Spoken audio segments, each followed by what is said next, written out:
This creates a calm, magical and peaceful atmosphere. ഇവിടെ പോയറ്റിനെ സംബന്ധിച്ചോളം അവിടെ ആ സ്നോഫ്ലേക്സ് വീഴുന്ന സൗണ്ടും അതുപോലെ സോഫ്റ്റ് വിൻഡിൻ്റെ സൗണ്ടും കേൾക്കണമെങ്കിൽ അത്രത്തോളം എന്തായിരിക്കണം അവിടെ ക്വയറ്റ് ആൻഡ് കാം ആയിട്ടുള്ള ഒരു അറ്റ്മോസ്ഫിയർ ആയിരിക്കണം. ആൻഡ് അതുകൊണ്ട് തന്നെ അദ്ദേഹത്തിന് ഒരു പീസ്ഫുൾ അറ്റ്മോസ്ഫിയർ ആയിട്ടാണ് അദ്ദേഹത്തിന് അത് ഫീൽ ചെയ്തത് എന്നാണ്. The woods are lovely, dark and deep, but I have promises to keep, and miles to go before I sleep, and miles to go before I sleep. The poet finds the woods enchanting, but he remembers his duties and responsibilities.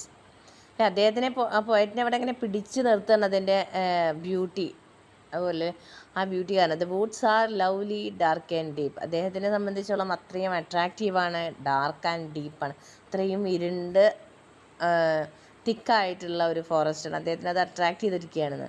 But I have promises to keep. അതേസമയം തന്നെ അദ്ദേഹത്തിന് അത് പിടിച്ച് വലിക്കുന്നത് തന്നെ അദ്ദേഹം എന്തിനെക്കുറിച്ചിട്ട് ബോധേഡാണ്, അദ്ദേഹത്തിൻ്റെ duties and റെസ്പോൺസിബിലിറ്റീസിനെ കുറിച്ചിട്ട് അദ്ദേഹം ബോധേഡാണെന്നാണ്. The promises he must keep before he can rest. അദ്ദേഹത്തിന് അറിയാം താൻ റെസ്റ്റ് എടുക്കുന്നതിന് മുമ്പ് ചെയ്യേണ്ട കുറേ പ്രോമിസസ് ഉണ്ട്, കുറേ വാഗ്ദാനങ്ങളുണ്ട്, അത് നിറവേറ്റാൻ ഫുൾഫിൽ ചെയ്യണമെന്നുള്ളത് അദ്ദേഹത്തിൻ്റെ ഒരു ഇതാണ്. The repeated line, and miles to go before I sleep, suggests both the literal distance he must travel and symbolic meaning, the journey of life before the final sleep.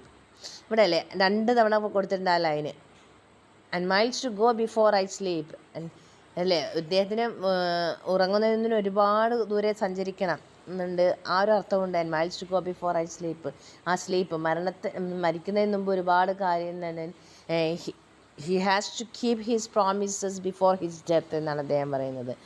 He has to do his responsibilities and duties before his death എന്നാണ് പറയുന്നത്. അദ്ദേഹത്തിൻ്റെ മരണത്തിന് മുമ്പ് അദ്ദേഹത്തിന് താൻ ചെയ്യേണ്ട ഡ്യൂട്ടീസും റെസ്പോൺസിബിലിറ്റീസൊക്കെ ചെയ്തേ പറ്റൂ എന്നാണ് അദ്ദേഹം ആ ലൈന് കൊണ്ട് ഉദ്ദേശിക്കുന്നത്. Themes and meanings of this poem and beauty of nature. The poem celebrates the peaceful, quiet beauty of nature. ഇതിൽ ശരിക്കും ആ നേച്ചറിൻ്റെ ആ ബ്യൂട്ടീനെ അങ്ങനെ സെലിബ്രേറ്റ് ചെയ്യാണ് ഇദ്ദേഹം ഈ പോയത്തിൽ ചെയ്തിരിക്കുന്നത്. And the poet is tempted to stay in the woods but chooses responsibility over rest അല്ലേ. പോയറ്റിന് അവിടെ ഒരു ടെംപ്റ്റേഷൻ ഉണ്ടാവുന്ന ആ വൂഡ്സ് അവിടെ തന്നെ നന്നായിട്ട് വാച്ച് ചെയ്യണമെന്ന്. പക്ഷേ അതിനും പുറമെ അദ്ദേഹത്തിൻ്റെ റെസ്പോൺസിബിലിറ്റി അദ്ദേഹത്തിനെ ഇങ്ങനെ ബോധേഡാക്കിയിരുന്നു.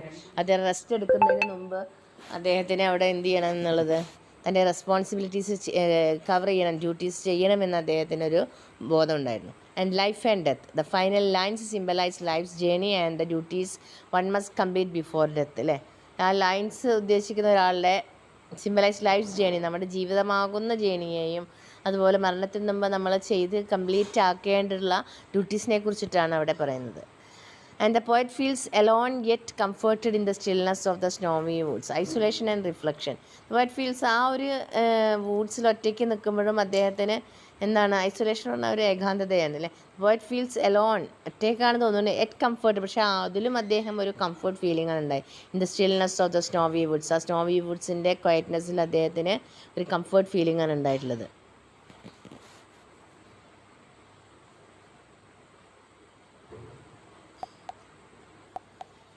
Stopping by woods on a snowy evening is a simple but deeply thoughtful poem that captures the balance between enjoying nature and fulfilling life's responsibilities. It's a simple but deeply thoughtful poem.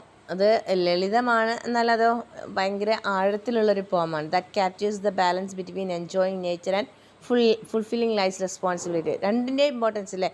പ്രകൃതിയുടെ ഭംഗിനെ എന്താണ് watch ചെയ്യുക അല്ലെങ്കിൽ enjoy ചെയ്യുക എന്നുള്ളതും അതുപോലെ തന്നെ നമ്മുടെ ലൈഫിലെ റെസ്പോൺസിബിലിറ്റി ഫുൾഫിൽ ചെയ്യുക എന്നുള്ളത്, രണ്ടിനും ഒരേ ഇമ്പോർട്ടൻസാണ് അദ്ദേഹം അവിടെ കൊടുത്തിരിക്കുന്നത്.